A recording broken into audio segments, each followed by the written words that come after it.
Welcome to day 8 of the 15-day fingerstyle challenge. And this one's really cool. This one's going to be using a forward and a backward roll. And it's going to be bluesy because it's going to prepare us for tomorrow's lesson, which is going to be the Catfish blues. Hi, I'm Terry Carter, and if you haven't done so already, make sure to take advantage of the free 15-day Fingerstyle Challenge course that I have up at ukulelethepros.com. I'll put a link of that below. That way you have all these videos, you have all the downloadable backing tracks, the same ones that we use in the videos, you have all the downloadable and printable sheet music and tab, and that's all in one place to help you keep it organized and also go back if you need to refer to anything. And if you're sharing your progress here on the 15-day Fingerstyle Challenge with the ukulele community, you can do that at the ukulelethepros.com forum. That's totally free. You can do it on Facebook. You can do it on Instagram. You can do it on YouTube. Just make sure to hashtag 15-day Fingerstyle Challenge and tag me, Ukulele the Pros. So this one is really cool. It's going to be using a forward and a backward roll. And it's only going to be 2 chords for this particular piece, but it's going to help prepare us for tomorrow's challenge, which is the Catfish blues. So it's very cool. Let me just play a little bit for you and we'll dive right in.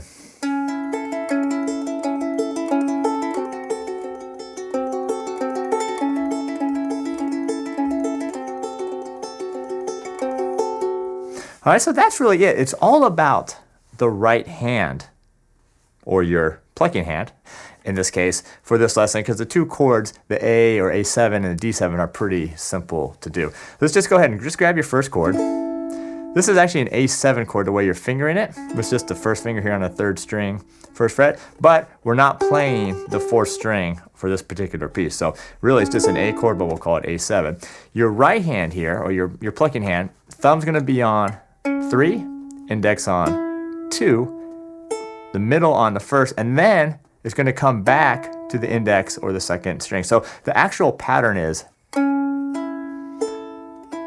thumb, index, middle, index, 1 and 2 and 3 and 4, and that's it. So it goes down, forward, and then also comes back up. So get this down. It's not super tricky, but it can give you a little bit of challenges if you're new to it. All right, so you're going to get your first chord here. You're actually going to play 2 measures of this. So you're actually going to do that pattern 4 times. So it's going to go 1 and 2 and 3, and now again.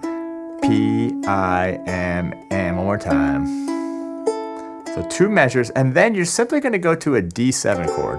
And this is really simple because, again, because we're not playing the 4th string, all you have to do is add your 2nd finger to the 2nd string, 2nd fret. And you can do the same thing, 2 measures. So 1 and 2 and just do it again.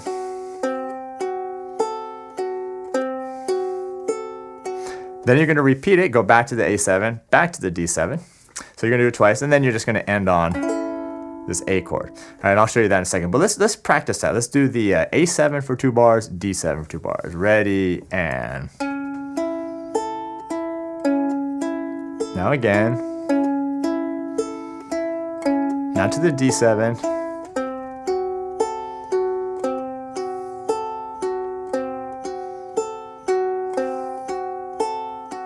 Then you're actually going to repeat it, and you're actually going to repeat it for a total of 4 times, just going back and forth. It's really going to hammer in this pattern for you.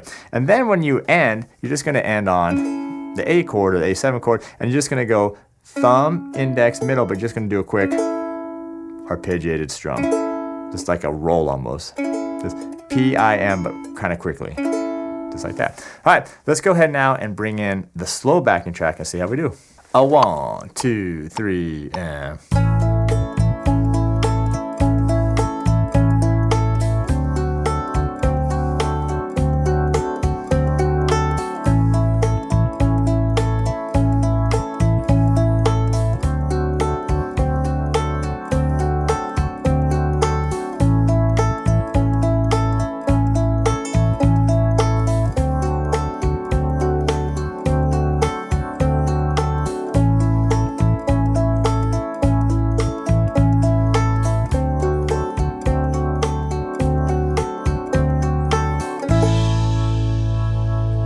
Now, when I was just playing that, I glanced over at the tab and I saw that on the A chord, I actually had written that you can actually just do the last chord also with your thumb. So you can just go and just do a sum. Either one is fine. It totally works. It gives you kind of the basic same sound. But I think now I'm just going to do it with this roll that I had mentioned. All right, so get it down. I know it's repetitious and you're going to say it's so easy, it's just those 2 chords, but really when you have something simple that's repetitive, that's really a great time to practice, work on it, get it down, memorize, and then you can almost like practice things like your dynamics and just playing it a little bit more musically. All right, let's go ahead and bump it up now and do the fast backing track. 1, 2, 3, and...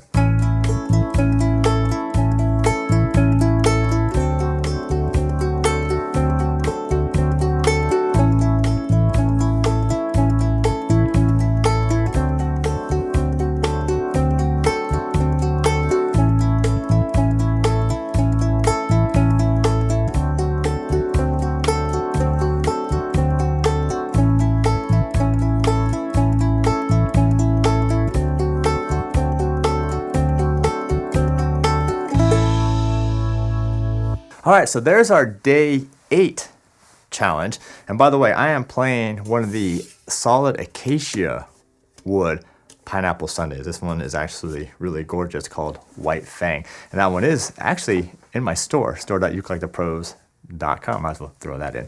But anyway, this is our day 8 challenge. Get this down because you're gonna need all these techniques that we talked about in tomorrow, day 9's challenge, when we play the Catfish Blues.